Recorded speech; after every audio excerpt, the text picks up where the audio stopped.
My God, ഐസിൻ്റെ sliding വരുന്നുണ്ട്. നമുക്ക് എങ്ങനെയെങ്കിലും രക്ഷപ്പെടണം. സർവ്വശക്തിയും എടുത്ത് കയ്യിലുള്ള വാൾ നീന്തിടുന്ന ഐസിൽ കുത്തിയിറക്കി.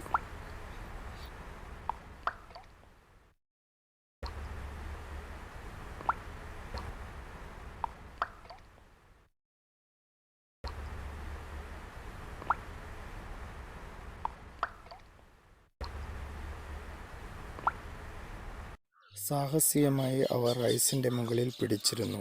അയാൾ അവരുടെ മകളെയും ഭാര്യയെയും കൂടെ പിടിച്ചിരുന്നു.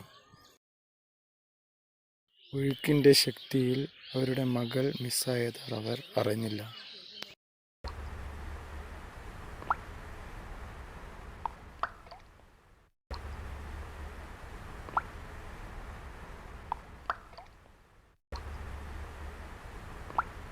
സാഹസികമായി കരയിലെത്തിയപ്പോൾ അമ്മ തിരിഞ്ഞു നോക്കുമ്പോൾ മകൾ അച്ഛൻ്റെ അടുത്ത് ഇല്ല.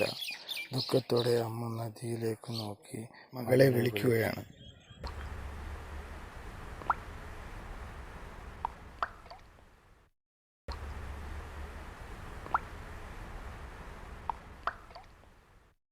അച്ഛൻ നദിയുടെ സൈഡിലേക്ക് നോക്കുമ്പോൾ മകളെ കാണുന്നു. അമ്മയ്ക്ക് സന്തോഷമാകും.